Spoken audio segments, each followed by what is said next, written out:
Bismillahirrahmanirrahim. Before I start delivering my statement, we can see that we have a huge number of journalist friends who have come from outside Bangladesh. So before I deliver my statement in Bangla, I would like to say something very briefly in English for our friends who have come from outside Bangladesh. Dear fellow citizens, distinguished journalists from home and abroad, good afternoon and Assalamu alaikum.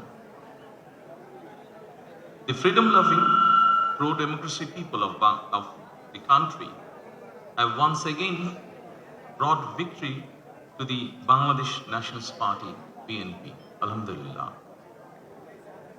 This victory belongs to Bangladesh. This victory belongs to democracy. This victory belongs to the people who aspire to and have sacrificed for democracy. From today, we are all free, with the true essence of freedom and rights restored. I congratulate the people of Bangladesh by overcoming all obstacles. You have paved the way of establishment of democracy in the country. We are about to bring our journey in a situation marked by a fragile economy, left behind by the authoritarian regime, weakened constitution and statutory institution, and a deteriorating law and order situation.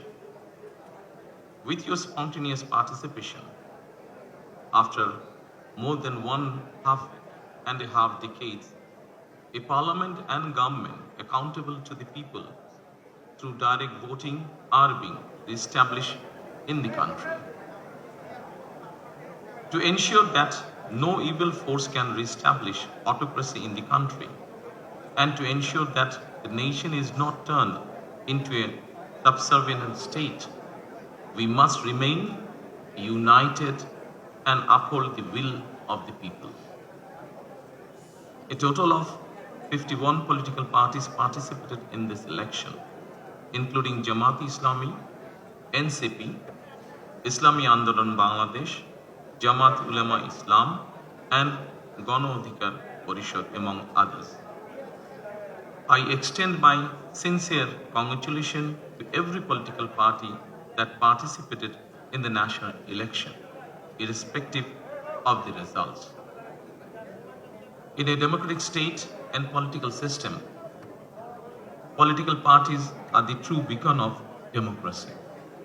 If both the government and the opposition play responsible roles from their respective positions, democracy will surely take institutional form in the country.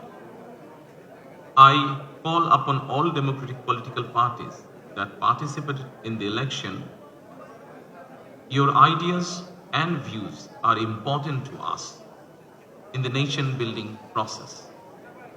Our paths and opinions may differ, but in the interest of the country, we must remain united. I firmly believe that national unity is our collective strength, while division is our weakness. Dear friends, now I would like to deliver my statement in Bangla. My colleagues, they will provide you the translated copy after I finish. Thank you so much.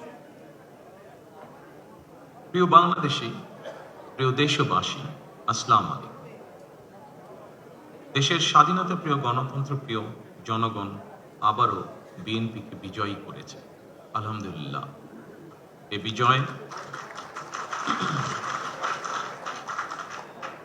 বিজয় বাংলাদেশের, এই বিজয় গণতন্ত্রের, এই বিজয় গণতন্ত্রকামী জনগণের।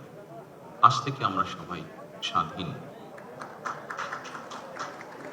আমি দেশের সকল জনগণকে জানাই আন্তরিক অভিনন্দন। সকল প্রতিবন্ধকতা মোকাবেলা করে আমরা দেশের গণতন্ত্র প্রতিষ্ঠার পথ সুগম করেছি। ফ্যাসিবাদের রেখে যাওয়া ভঙ্গুর অর্থনীতি, অকার্যকর করে দেওয়া সাংবিধানিক এবং বিধিবদ্ধ প্রতিষ্ঠান এবং দুর্বল আইন শৃঙ্খলা পরিস্থিতি, এমন একটি পরিস্থিতির মধ্যে দিয়ে আমরা যাত্রা শুরু করতে যাচ্ছি। আপনাদের স্বতঃস্ফূর্ত অংশগ্রহণের 1.5 দশকেরও বেশি সময় পর দেশে পুনরায় জনগণের সরাসরি ভোটে জনগণের কাছে জবাবদিহিমূলক সংসদ এবং সরকার প্রতিষ্ঠিত হতে যাচ্ছে। আর কোনো অপশক্তি যাতে দেশে ফ্যাসিবাদ কায়েম করতে না পারে, দেশকে তাবেদার রাষ্ট্রে পরিণত করতে না পারে, এজন্য আমরা সকলে ইনশাআল্লাহ ঐক্যবদ্ধ থাকবো এবং থাকতে হবে।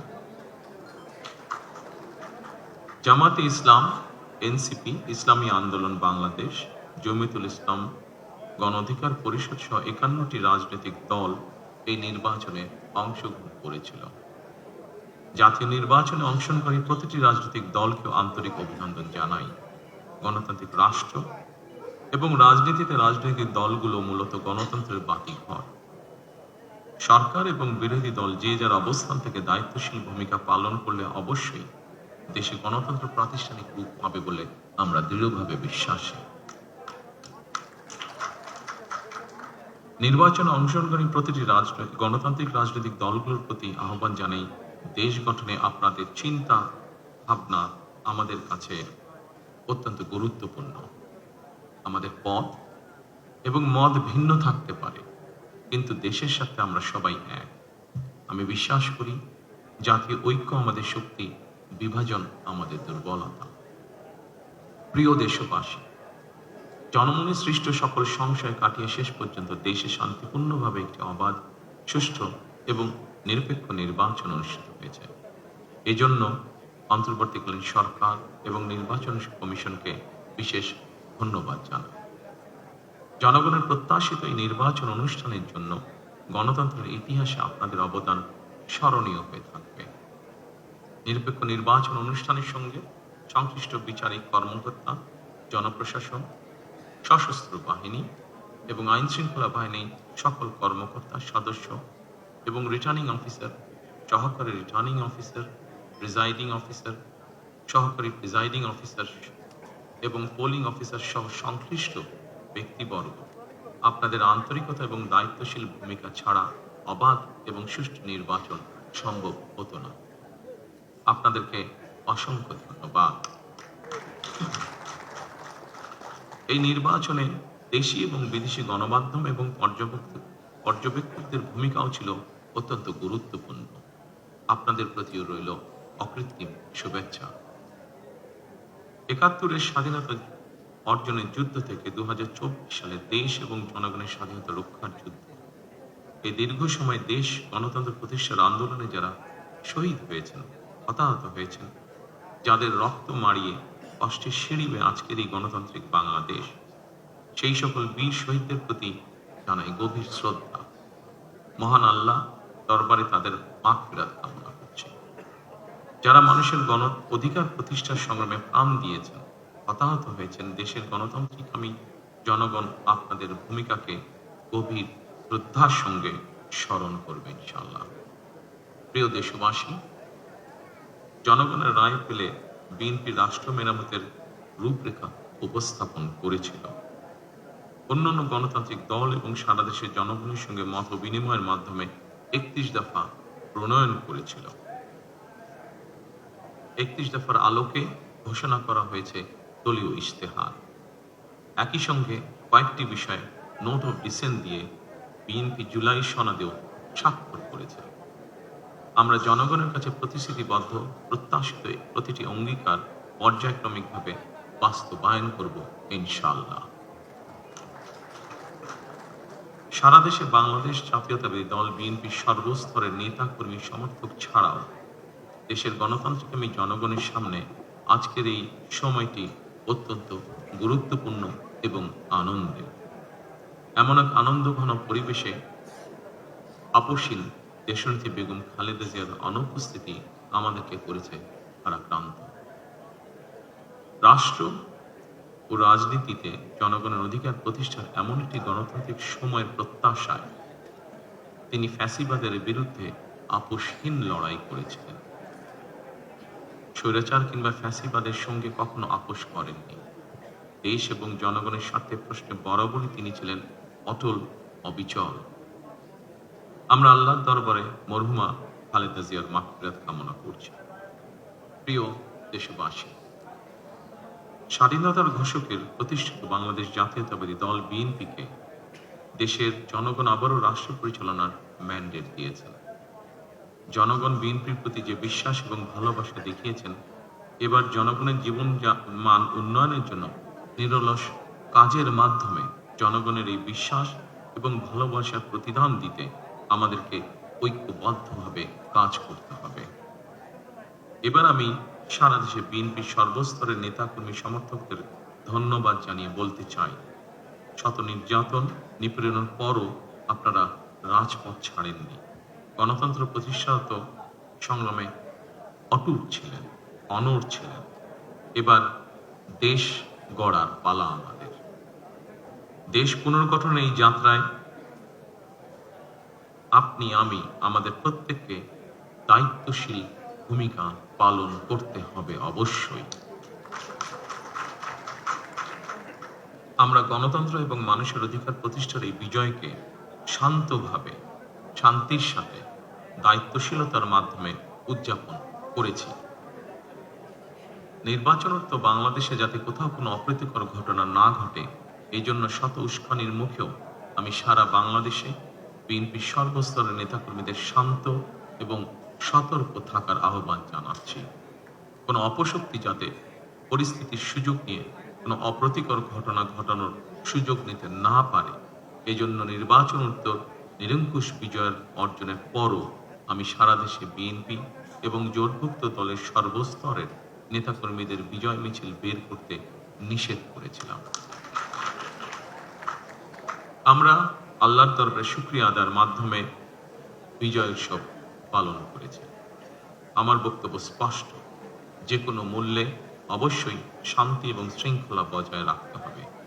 কোন রকমের অন্যায় কিংবা বিয়ানি কর্মকাণ্ড আমরা বরদাস্ত করব না।